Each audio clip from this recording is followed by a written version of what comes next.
Captain Jake Morrison stood on the bridge of the UES Defender, watching the stars streak past through the viewing window. The ship was one of the newest in the Galactic Coalition fleet, built with technology from all 5 member species.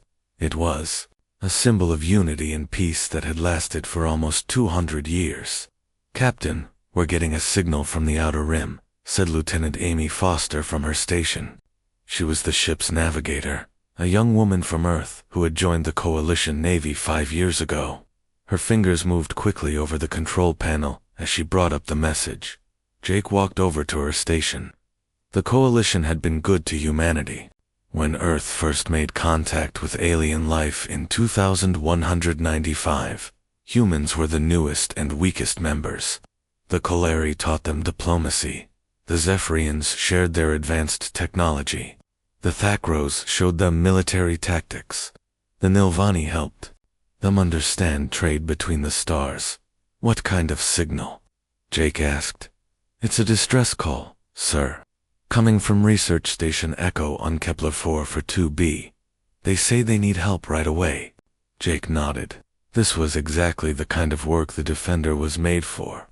The ship had a mixed crew from all 5 species, and they worked together to keep peace in the galaxy. Each species brought their own skills to the team. "Set course for Kepler 4 for 2B. Maximum speed," Jake ordered. Commander Valtar looked up from the tactical station. He was a Kolari, tall and thin, with blue-green skin and large eyes. The Kolari were known for being great at talking and solving problems without fighting. "Captain, should we contact Coalition Command first?" Valtar asked in his calm voice. Station Echo was studying old ruins.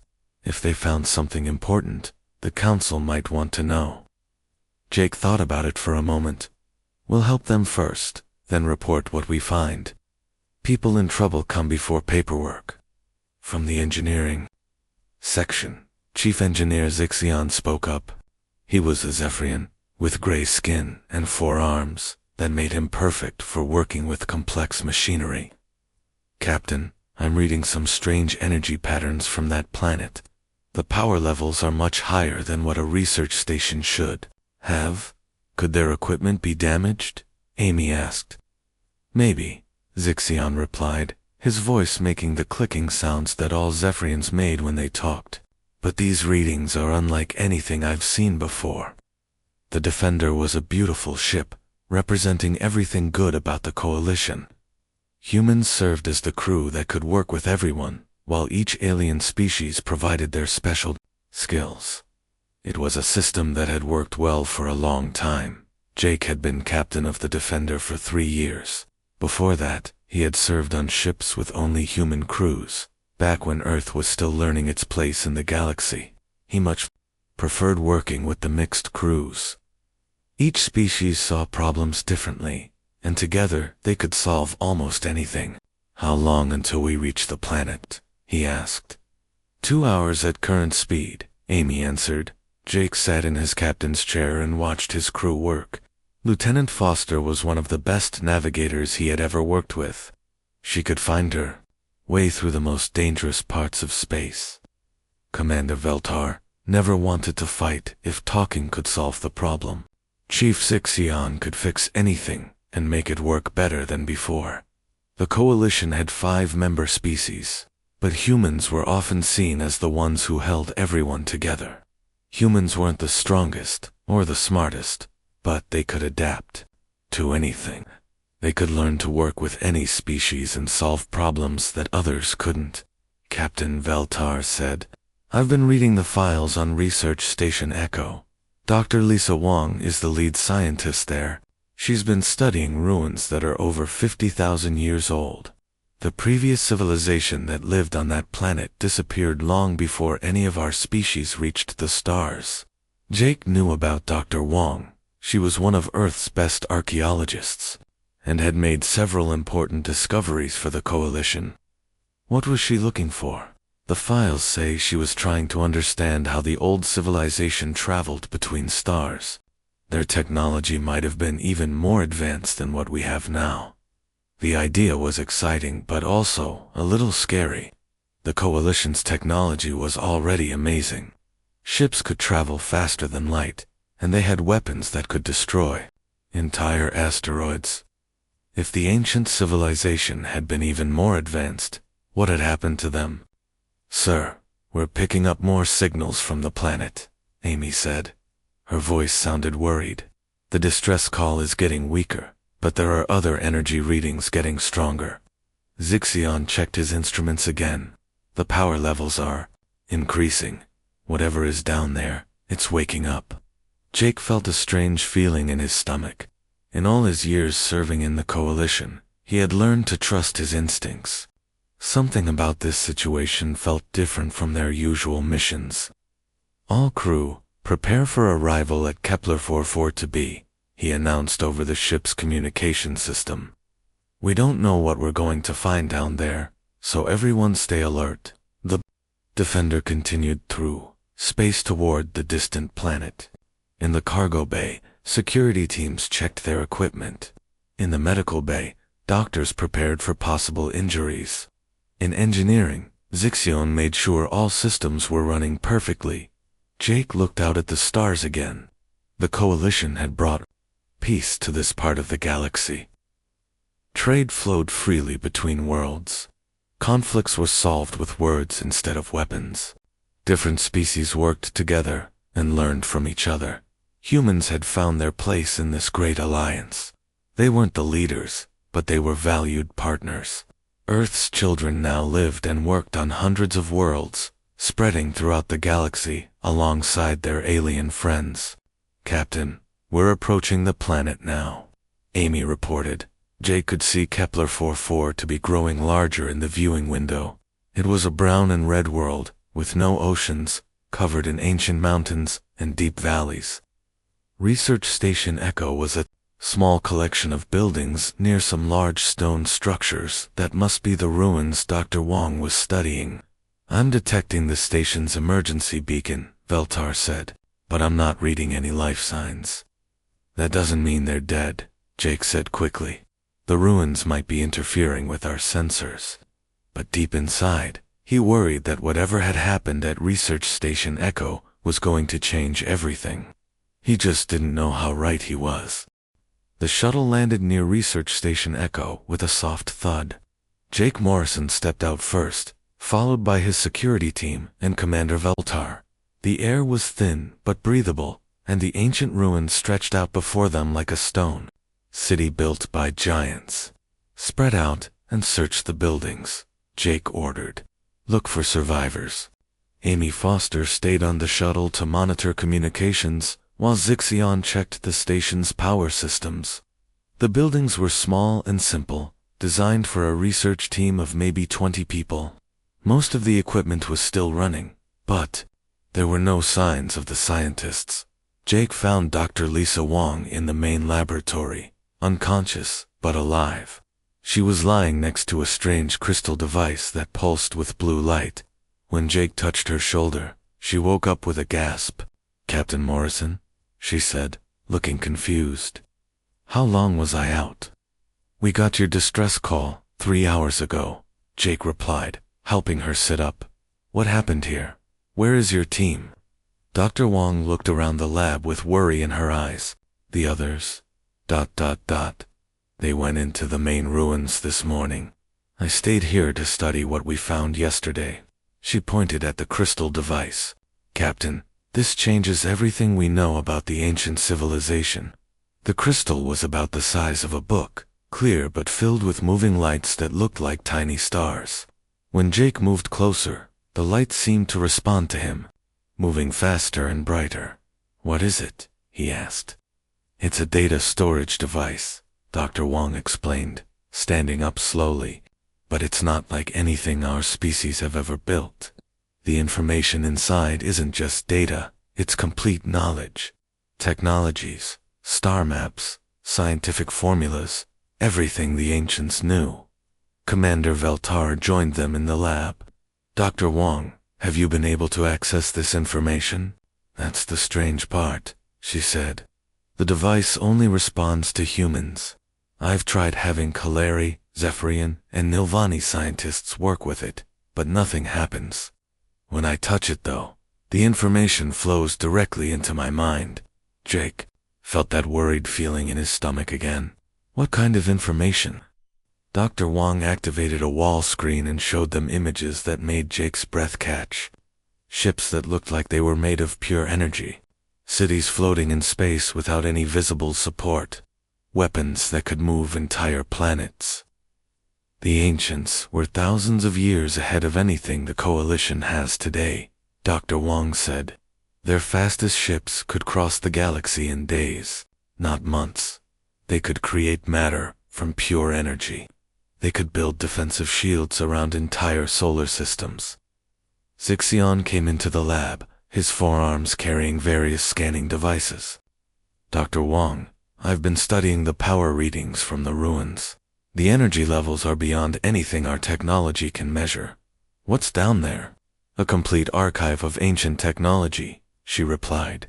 And according to what I've learned, there are similar archives on dozens of worlds throughout the galaxy. The ancients built them as gifts for whoever came after them. Jake walked over to the crystal and carefully placed his hand on its surface. Immediately, his mind filled with images and knowledge that he couldn't fully understand. He saw star maps showing travel routes that would cut journey times by 90%. He saw energy sources that could power entire worlds for thousands of years. He saw weapons that could destroy fleets without harming the people inside the ships. This is incredible, he whispered, pulling his hand away. But why can only humans use it? I don't know, Dr. Wong admitted, but there's something else, Captain. Something that worries me. She brought up another image on the screen. The ancients left warnings, as well as gifts. They wrote about a species that became too dependent on their technology, and eventually turned against their creators. Veltar stepped closer to examine the image. What happened to that species? The ancients had to destroy them to save themselves, Dr. Wong said quietly. The warnings are very clear about the dangers of giving advanced technology to those who aren't ready for it. Jake's communication device buzzed. It was Amy calling from the shuttle. Captain, we're getting a priority message from Coalition Command. They want to speak with you immediately. Patch them through, Jake replied. Hi, Mediator. Thelis appeared on the lab's main screen. He was the leader of the Coalition Council, a tall Coleri with silver skin and ancient eyes. Captain Morrison, we understand you've made an important discovery. The Council is very interested in what you've found. Sir, Dr. Wong has discovered technology that could benefit all Coalition species, Jake replied carefully. But we're still studying it. Excellent. I'm sending specialist teams from each member species to assist with the research. They should arrive within 2 days. Thelis paused. Captain, this discovery belongs to the entire Coalition. I trust you understand that. After the call ended, Jake noticed that his alien crew members were acting differently. Veltar was asking more questions about the crystal than usual. Zixion was scanning everything with his instruments, even things that had nothing to do with his job. Dr. Wong, Jake said quietly, I want you to download as much information as you can from that crystal. Store it in our ship's computers. Sir, the High Mediator said, the discovery belongs to the Coalition, Veltar pointed out. And it does, Jake replied. But I want to make sure we have a backup of everything, just in case. Over the next several hours, Dr. Wong worked with the crystal device while Jake's team searched the ruins for the missing scientists. They found them in a deep chamber beneath the main structure, unconscious but alive. They had been exposed to some kind of sleep gas that the ruins had released to protect them from dangerous radiation. When the scientists woke up, they had amazing stories to tell. They had found rooms full of ancient technology, all waiting to be studied and understood. But like the crystal, most of it would only work for humans. That evening, as they prepared to return to the Defender, Jake received a private message on his personal communicator. It was from Admiral Kate Sullivan, the head of Earth's Space Forces. Jake, I need you to listen carefully, the message said. We've been monitoring Coalition communications, and something is happening. The other species are having private meetings about your discovery. They're worried about humans having access to technology they can't use. Be very careful who you trust. Jake deleted the message immediately, but the warning stayed in his mind. He looked at his mixed crew, people he had worked with for years, and wondered if things were about to change forever. Dr. Wong finished her work with the crystal and stored copies of the ancient knowledge in 3 separate locations. "Captain, I've learned something else," she said. "The ancients didn't disappear. They evolved beyond physical form and became beings of pure energy. This technology, ... It's their test for us." "What kind of test?" "To see if we're worthy of inheriting the galaxy." As the Defender left Kepler-4 for to be behind, Jake couldn't shake the feeling that they had just opened a door that could never be closed again. The ancient technology would change everything, but he was starting to wonder if the Coalition was ready for that change. In the ship's communication logs, he noticed that Veltar and Zixion had both sent encrypted messages to their home worlds. Messages they hadn't told him about. The trust that had held the Coalition together for 2 centuries was beginning to crack. 3 weeks after the discovery on Kepler-4 for to be, Admiral Kate Sullivan stood in the Grand Council chamber of Harmony Prime, the Coalition's capital station. The enormous room was built to show the unity of all 5 species, with sections designed for each member race. Today, however, something felt very wrong. "Admiral Sullivan, High Mediator," Thella said from his elevated platform, "thank you for coming so quickly. The Council has urgent matters to discuss regarding the ancient technology your people discovered." Kate looked around the chamber. Representatives from the Kaleri, Zephyrians, Thakros, and Nilvani were all present, but she noticed they were sitting closer together than usual. The human section felt isolated, surrounded by empty space. "Of course, High Mediator," Kate replied. "Earth is always ready to share discoveries with our Coalition partners." General Crichthan of the Thakros military stood up. He was a large, powerful being with thick armor-like skin and red eyes. "Admiral, we have concerns about human access to the ancient technology. Our scientists report that only humans can operate these devices." "That appears to be correct," Kate said carefully. "Dr. Wang's research shows that human neural patterns are somehow compatible with the ancient systems. We don't understand why yet." Trade Minister Vexali of the Nilvani spoke next. Her voice was sharp and businesslike.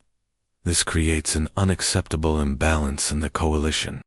One species having exclusive access to such powerful technology threatens the stability we've maintained for 2 centuries. Kate felt her heart sink.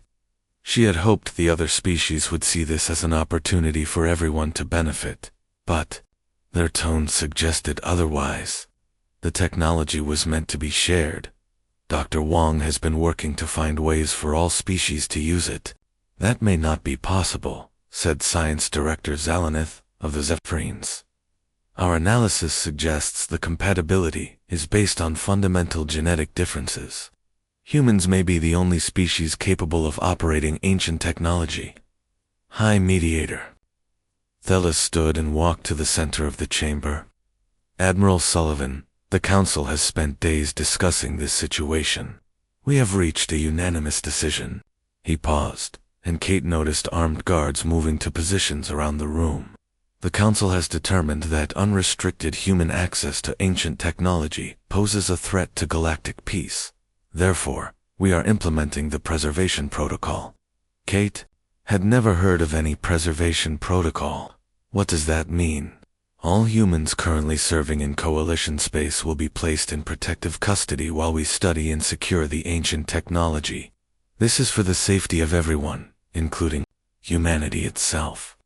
The words hit Kate like a physical blow. "You're talking about imprisoning every human in the galaxy." "We're talking about preventing a war," General Crichthan said firmly. "History shows what happens when one species becomes too powerful. The ancient warnings Dr. Wong found prove this. Danger is real." Kate's mind raced. There were millions of humans scattered across Coalition space, working on ships, stations, and colonies. They were scientists, engineers, traders, and families who had made their lives among the stars. This is insane. Humans have been loyal Coalition members for 200 years, and we value that loyalty, Fellas said. Which is why we're offering comfortable facilities and continued research opportunities. Humans will be well cared for, while we determine how to safely integrate the ancient technology. You mean while you figure out how to use it without us? Kate said angrily. Trade Minister Vexali smiled coldly. Admiral, surely you understand that allowing one species to control technology this powerful would be irresponsible. What if humans decided to use it against other Coalition members? Kate wanted to shout that humans would never do such a thing, but then she remembered Admiral Morrison's reports about his crew's strange behavior. Trust was breaking down on both sides. I need time to contact Earth and discuss this with our government, Kate said. I'm afraid that won't be possible, Fellas replied. Coalition forces are already moving to secure human personnel and facilities. The process has already begun. At that moment, Kate's communicator buzzed with an emergency message. It was coded in a way she recognized instantly. Phoenix Protocol. The message was short. Kate, they're coming for all of us. Protocol is active. Trust no one but humans. Get out now. Command. Kate kept her face calm while her mind screamed. Phoenix Protocol was something Earth had hoped would never be needed. For over a century, human leaders had quietly prepared for the possibility that their alien allies might one day become enemies. Admiral, General Craig then said, please hand over your weapons and communication devices. You'll be escorted to comfortable quarters while we arrange your transportation. Kate slowly reached for her sidearm, as if preparing to surrender it.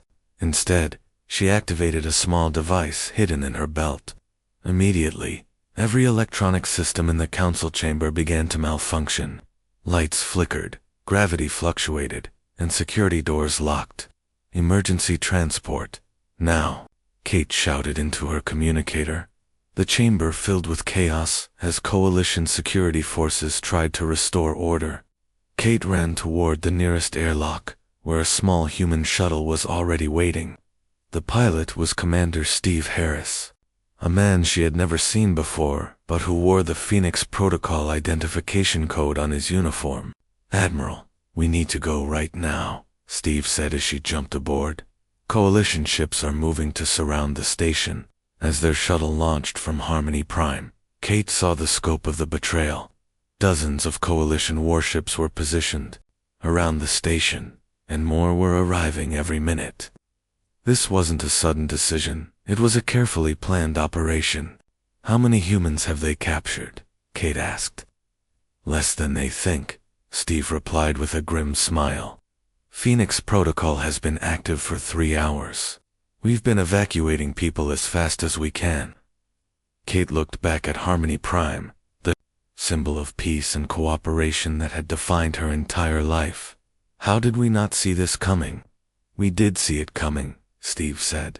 Earth's leaders have been preparing for this possibility since we first joined the Coalition. We just hoped we'd never need the preparations. Their shuttle jumped to faster than light speed, heading for coordinates that weren't on any official star chart. As they traveled, Kate received reports from across Coalition space. Human facilities were disappearing from sensors. Human ships were vanishing from tracking systems. Human personnel were simply gone, leaving behind only confused alien colleagues. Where are we going? Kate asked. Safe harbor, Steve replied. Humanity has been building hidden bases for decades. The Coalition thinks they know where all our people and ships are, but they're about to learn they've been very wrong. Kate realized that while she had been proudly serving as Earth's representative to the Coalition, her own people had been preparing for war. The trust she had believed in was an illusion, and now both sides were about to pay the price for that. Broken faith. Admiral, Steve said quietly, There's something else you need to know. The ancient technology Dr. Wong found. We've been studying it for 3 weeks. Human scientists have already figured out how to use some of it. Kate stared at him. What do you mean? I mean the Coalition just picked a fight with a species that now has access to technology beyond their worst nightmares. And they have no idea what's about to hit them. As their shuttle continued through space, toward humanity's hidden strongholds, Kate wondered if the peaceful galaxy she had known was gone forever. The Coalition had forced humanity's hand, but she was beginning to suspect that her species had been preparing for this moment longer than anyone realized. The golden age of cooperation was over. Now it was time to see what humanity could do when they stopped playing by other people's rules. 6 months after the betrayal, Colonel Mary Chen stood on the bridge of her ship, watching Coalition supply vessels explode in silent flashes of light. Her Ghost Squadron had struck 3 Coalition convoys in the past week, and the alien forces still had no idea how they were being attacked. Target destroyed, Colonel, reported Lieutenant Dan Walker from the weapons station. No survivors detected. Mary felt no satisfaction in the destruction. These had once been allies, people she had worked with and respected. But the Coalition had chosen to make humans into enemies, and now they were learning what that meant. Take us to the next target, she ordered. Mary's ship, the Silent Strike, was invisible to Coalition sensors. Human engineers had combined ancient technology with their own designs to create vessels that could appear and disappear at will. The Coalition's best ships looked like children's toys compared to what humanity could build now. Her communication officer, Sergeant Lisa Park, looked up from her station. Colonel, we're getting a message from Admiral Morrison. He says the rescue operation at Prison Station 12 was successful.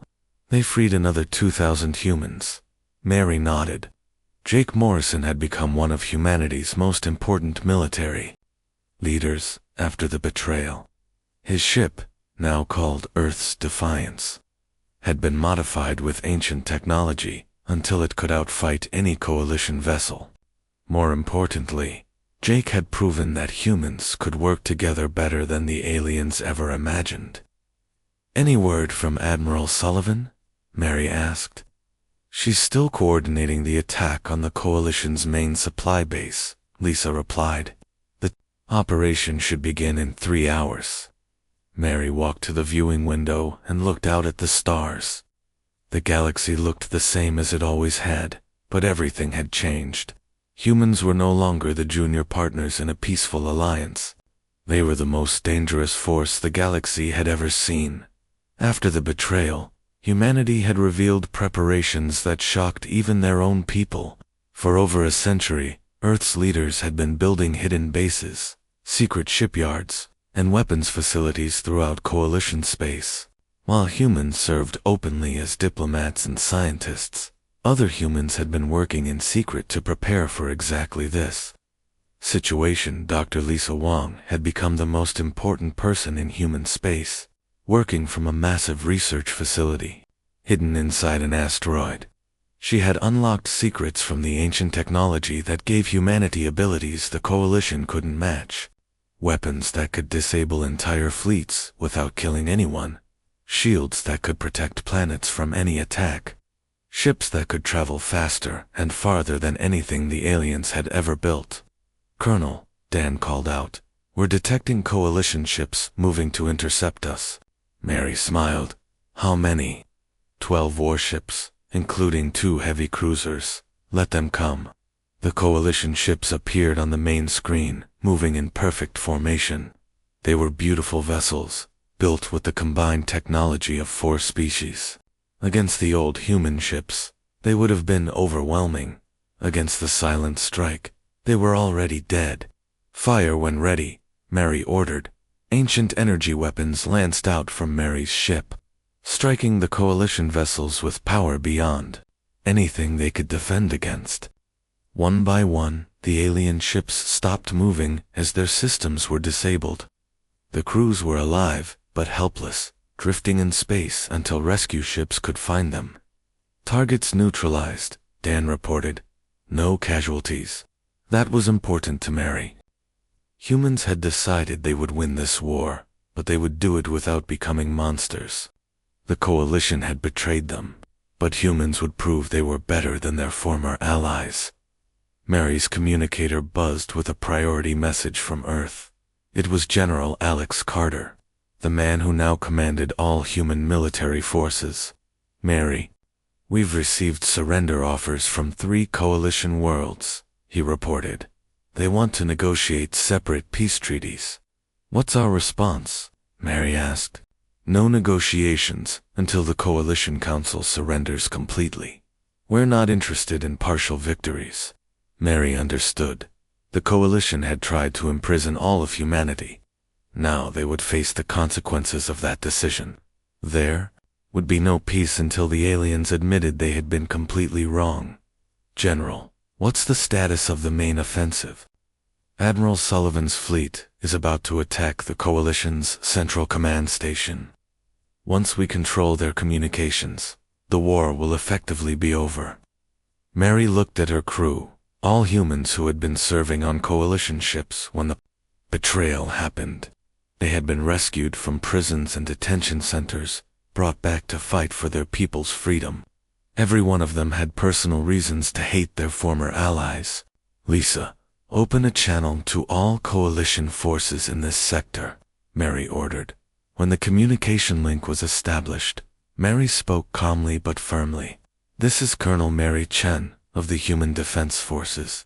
Your supply lines have been cut. Your reinforcements have been destroyed. Your command stations are under attack. You have one choice. Surrender now, or watch your fleets be systematically eliminated. The response came from General Crackton himself, the Thackrow's leader, who had helped plan humanity's imprisonment. Colonel Chen, you cannot win this war. The Coalition has thousands of ships and billions of soldiers. General, you're thinking like the old Coalition, Mary replied. You still believe in fair fights and equal technology. We don't. We've moved beyond those limitations. To prove her point, Mary ordered her ship to decloak right in front of the Coalition fleet.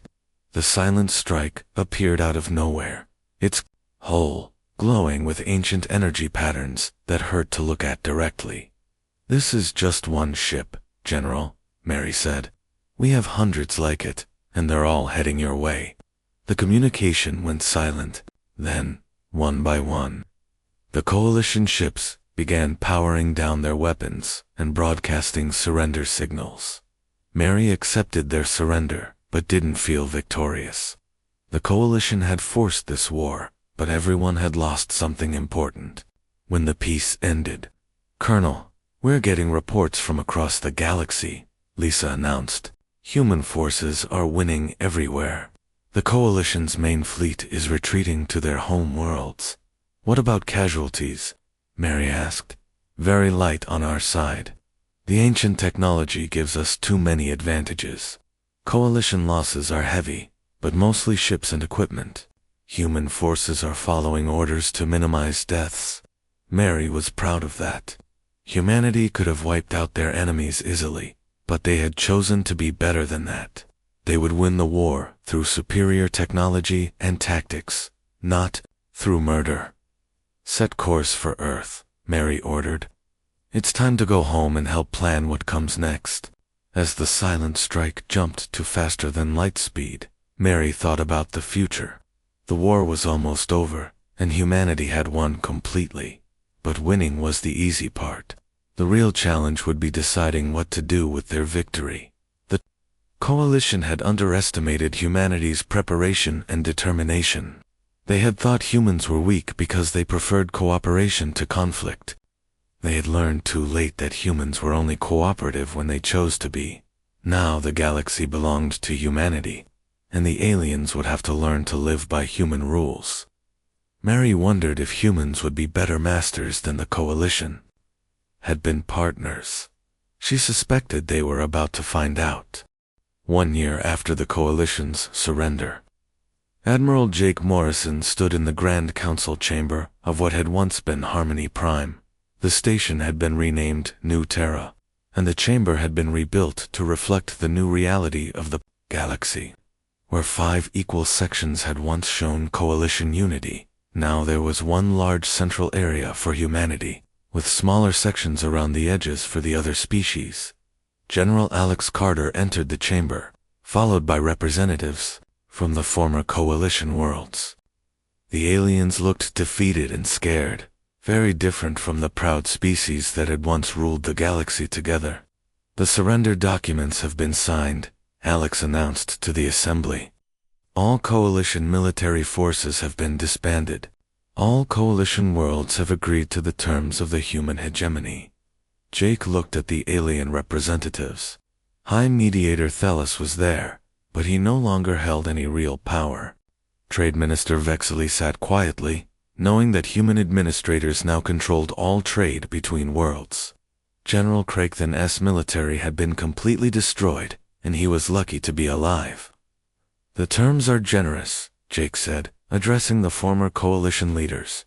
Your people will be relocated to comfortable worlds where you can maintain your cultures and traditions. You'll have everything you need to live peaceful lives. Under human supervision, Thelos said bitterly. Under human protection, Alex corrected. You proved you couldn't be trusted with power. We're making sure that mistake isn't repeated.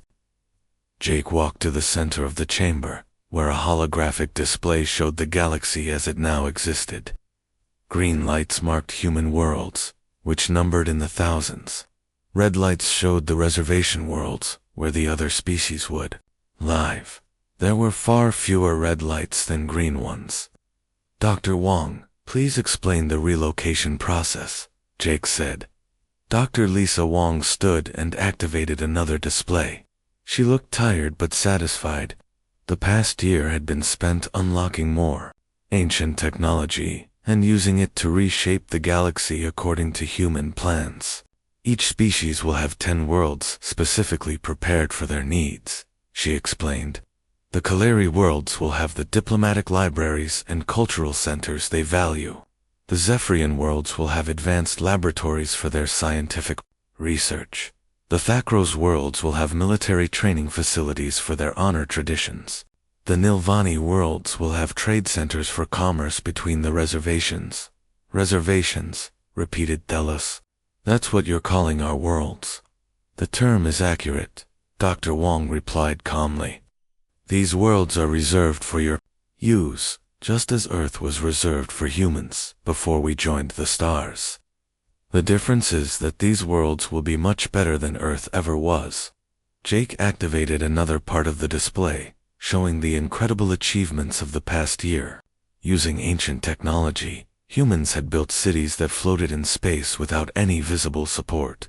They had created energy sources that could power entire solar systems. They had terraformed dead worlds and made them more beautiful than any planet that had existed naturally. The galaxy has never been more prosperous or peaceful, Jake said. Human administration has eliminated poverty, ended conflicts between worlds, and opened up territories that were never accessible before. It was true. The ancient technology had allowed humans to accomplish things that seemed impossible just 2 years ago. Stargates now connected distant parts of the galaxy, making travel instant across thousands of light years. Matter converters had ended scarcity by creating anything needed from basic energy. Terraforming machines had turned barren rocks into garden worlds in a matter of months. Admiral Kate Sullivan entered the chamber, wearing the new uniform of the human hegemony. She had been appointed as the first Governor-General of the former coalition territories. The integration process is complete, she announced. All human refugees have been relocated to their chosen worlds. All ancient technology sites have been secured and are being studied by human scientists. All former coalition military equipment has been decommissioned or converted for peaceful use. Jake nodded. What about resistance movements? There have been a few minor incidents, Kate admitted. Some Thakros groups tried to organize military action, and a few Nilvani cells attempted sabotage of trade facilities. All resistance has been handled quietly and efficiently. Jake knew what that meant. The resistance movements had been stopped, using ancient technology that could track and disable any weapon or ship the aliens might use. Humans no longer needed to fight their enemies. They could simply turn off their ability to fight back. Are there any other concerns from the former coalition representatives? Jake asked. Thellus stood slowly. Admiral Morrison, I've known you for many years. You were once an honorable officer who believed in cooperation and peace. What have you become? Jake considered the question seriously. I've become what humanity needed me to become. When you tried to imprison our entire species, you taught us that cooperation only works when all parties can be trusted. Since you can't be trusted, we've moved beyond cooperation. To tyranny, Thellus said. To necessity, Jake replied. Your species had your chance to share power, and you chose to abuse it. Now power belongs to those who can use it responsibly. Dr. Wong activated a final display, showing humanity's greatest achievement. In a distant part of the galaxy, ancient stargates were opening for the first time in millions of years. The gates led to other galaxies, filled with new worlds and new possibilities. The ancient technology includes maps to civilizations in distant galaxies, she explained. Some of these civilizations are still active. Others fell long ago and left behind their own technology for us to discover. You're planning to expand beyond our galaxy? Asked Science Director Zalaneth, speaking for the first time. We're planning to inherit what the ancients left for us, Dr. Wong replied. They evolved beyond physical existence, but they prepared this gift for whoever proved worthy to receive it. Humanity has passed their test. Jake looked out through the chamber's viewing window at the stars beyond. Human ships were already traveling to the newly opened stargates, carrying explorers and colonists to galaxies that no one from their part of space had ever seen. The universe is vast, he said to the assembled representatives. There are more worlds out there than any species could ever populate, more resources than anyone could ever use, more knowledge than anyone could ever learn. Humanity intends to explore it all, and the rest of us? Thellus asked quietly. You'll be cared for, Jake assured him. Your people will have good lives on your reservation worlds. Your cultures will be preserved. Your children will be educated and healthy. You just won't have the power to threaten anyone ever again. The meeting ended with the former coalition leaders being escorted back to their transport ships. They would return to their new worlds to help their people adjust to their new place in the galaxy. Jake remained in the chamber with his closest advisors. Through the viewing window, he could see the first intergalactic exploration ship preparing to depart. The Eternal Horizon was the most advanced vessel ever built, combining ancient technology with human innovation in ways that created something entirely new. Do you think we're doing the right thing? Kate asked quietly. Jake thought about the question for a long moment. I think we're doing what we have to do. The coalition proved that different species can't share power equally. Someone has to be in charge, and we've proven we're the best choice. The ancients' warnings about power corrupting those who hold it, Dr. Wong said. Do you think that could happen to us? It could, Jake admitted. But we'll face that challenge when it comes. For now, we have a galaxy to rebuild and new worlds to explore. As the Eternal Horizon departed for distant galaxies, Jake reflected on how much had changed. 2 years ago, humanity had been junior partners in a galactic alliance.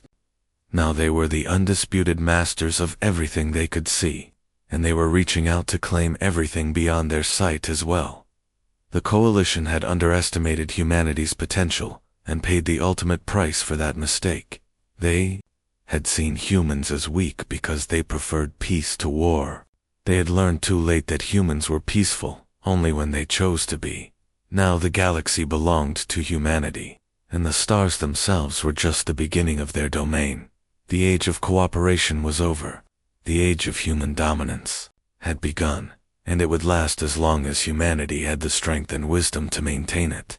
Jake hoped That would be forever.